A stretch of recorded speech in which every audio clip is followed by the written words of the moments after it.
Hello and welcome to the You Can Live Again segment where we are highlighting individuals that are living again and utilizing their experience to help others live again. And we're so excited about our guest on today who's joining us, Chong. She's doing amazing work in the industry. She has amazing things going on in her life right now that's impacting so many individuals. I want to introduce to you what she's doing. She is the founder of E40S Films. I can't wait for you to hear what she has to say about that. Kim, you've done some pretty amazing things, and we're so excited that you have graced us with your presence on today. There's so many things that you're doing in the city, and you're impacting so many people also nationally as well. You have an incredible story that so many people need to know more about. So let's go into it.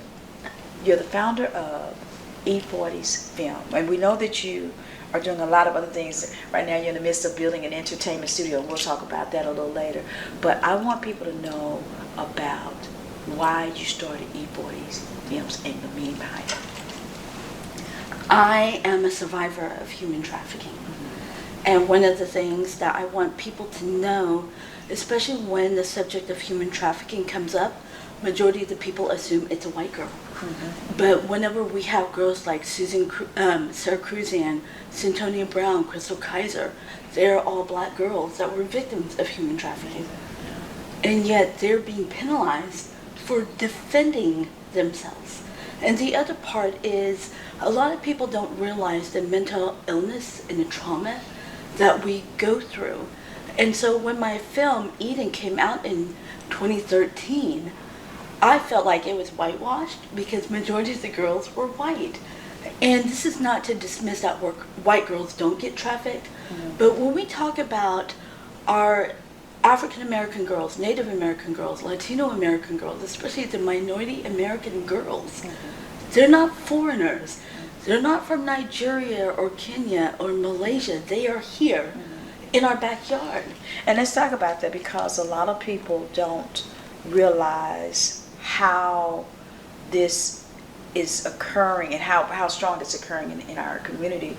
But, you know, with the fact that, you know, like you said, this is impacting the minority. This happens all over, you know, in every culture. But there's just an emphasis on the fact that it's being kind of pushed to the side in the minority or African American, Asian, Hispanic community, and it's probably the strongest, you know, as Absolutely. well. And that's how you actually began the every 40 seconds because of this particular fact. And you even had a friend that was still caught up in it and died tragically from that. And that's so amazing that you were able to push past all of this and start this amazing organization that you started as well. So how did you emotionally get through this? Therapy, lots and lots of therapy. The other thing is I'm a person of faith, and many times God came to me in the dark trenches of the evil. You know, and many times we always ask God why, but he asked us, I'm asking you why. Aren't you my hands and feet? You know, and the sad part is, you know, I mean, this has been going on for years and years. It's way before people even knew what human trafficking is. You know, I remember terminology that me and my girl Ebony, we would, you know, hear parents that would say, oh, she's too fast. And she'd be a 12-year-old girl. And we're like, are we victim blaming her? Or are we not looking at what is the problem that she's going through, and that she needs help? Yeah, and the sad part is we don't identify if we are not subjected to it in our own lives, you know, and we're so separated. And you've got the single mom who's out there that is focused on work that she doesn't know and can't identify with it because she's so focused on work and doesn't know that her daughter's getting trapped in something, whether it's in elementary, whether it's in high school, whether it's in college. The focus is on surviving from an economical perspective or financial perspective, as opposed to getting in and seeing that there's some emotional trauma that's really getting ready to negatively impact our little children. Absolutely. And traffickers know this. That's why they mainly target single moms. I always have a lot of my single friends that have kids. Mm-hmm. They'll say, oh, I met a man, he loves kids. I'm like, hold up. Do you not see the red flag? Why is the first thing he tells you he likes are your kids, and he hasn't even met them yet? Yeah. You know, also online, now that we have this digital opportunity to go online, to check our news more constantly. I went to a restaurant and saw a whole family sitting there on their phone. The only person that didn't have the phone was a toddler. Yeah, yeah. You know, And isn't that amazing? New York City just filed a lawsuit against social media because the kids are being brainwashed. They feel, you know, it's that's amazing how the phone is going into a whole negative area. It's just unbelievable. Mm-hmm. Yes, and so that disconnect is there. There's such a disconnect, and I remember getting caught up in the phone, you know, and I remembered, oh my gosh, you know, I had to make sure that, you know, I'm here for my kids, you know. Not that I've never not been, but I'm just saying sometimes you can get, so you can, before you know it, you're on the phone for 2 hours, you know, 3 hours, you know. And so it's so important that we understand it. This is real talk because we've all done it. Mm-hmm.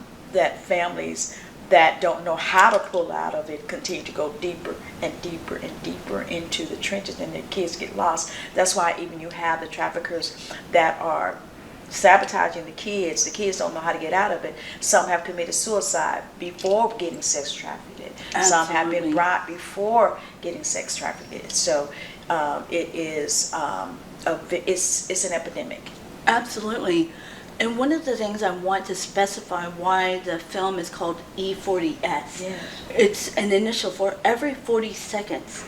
In America, every 40 seconds, a child goes missing. 1 in every 4 falls into human trafficking. Now here's the deep statistic. The highest number of missing children are African American. They are ranked the highest. Then second to them are Latino Americans, then Native Americans. And among the African American group that are victims, over 80% are incarcerated. We have children and teens that are incarcerated that are filling up our juvenile detention center. Yeah. You know, and I was in Las Vegas and I spoke to an advocate and they did rescues. And she said, this one girl said, I'd rather go to jail than go back home. Wow. And so instead of Wow. jail, what I like to push for the legislation, why do we not have a rehabilitation center? So when the girls are found, instead of persecuting them, because some shelters are not trauma informed. Well, see, you touched on something, because there's persecution before there's help. And that's where we're missing the mark, is that we're persecuting these kids, or we're persecuting someone, you know, rather than saying, where can I help them? Or where can I get them help? Where can I get them care? And what they have, and what people have to do is care. First, before the persecution, look at what is causing this, what is creating, what is the trauma, where is the trauma from, and provide the help, provide the care, provide them with a process. What is the strategy? Care enough to provide a strategy for them. Not saying that all of them will make it out, but I will tell you, if you can get one will equal another one. Like him, will equal another one, will equal another one. Yesterday, my heart was sad, and I was out in North Dallas, and I saw several girls out on the street. And it was cold yesterday. And they had on their hot shorts and their high heels and no coat on. So this is an epidemic. It hurts my heart. It brings tears to my eyes. And I cried yesterday when I saw that. So what can we do? How can we get outside of our world and care and help? Absolutely. And how do we get the Congress, the policymakers, to care and get out of their world? Because when you're dealing, I grew up in a world of educators, high level educators. I know how we think.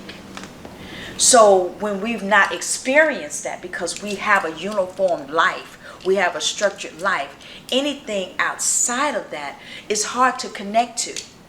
It's hard to react to. It's hard to care because it's not part of your assembly line. It's not part of your direct track. But what the policy holders need to understand is just because they don't connect to it or they are not privy to this environment doesn't mean that you don't care. Oh, well, that's it, just because they decided to do it. Some people just cannot make it out. I'm seeing several celebrities that force themselves out of a bad situation to make sure that they gave themselves a better life and a better situation. So why not? Why can't we have the policy makers force themselves out of their thinking and understand that there's another world around them that needs help? Absolutely. And the other way, because the election is coming up, hold your elected officials accountable. When you go to meet a judge that's being elected, ask him, how are you going to prosecute a trafficker? How are you going to help a victim that's on trial? Then you talk to the attorneys. Are you willing to educate yourself? Are you willing to cooperate and partner with a survivor-led program? One of my dear friends, she's also a sister survivor. Her name is Marlene Carson.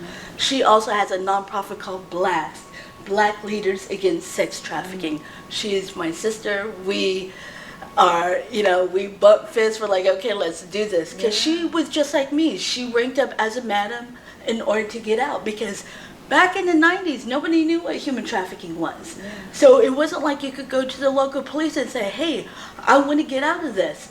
They don't listen to you. And the other thing is, a lot of these girls, if they fight back, a lot of them don't make it out in a different way. And you find them in a funeral home, in the morgue, because they didn't make it out, because they tried to, they fought to, but because they tried to and fought to, they got taken out. And it's so important to understand that this is a serious situation. Ebony, her friend, and so this is a serious situation. And for you to be helping other individuals, for you to have made it out, she made it out, and for you to have made it out of a terrible, detrimental situation, that to me is totally God, totally Absolutely. incredible for her to have made it out of a terrible, terrible situation. And now she's helping other individuals. And that's what You Can Live Again is about.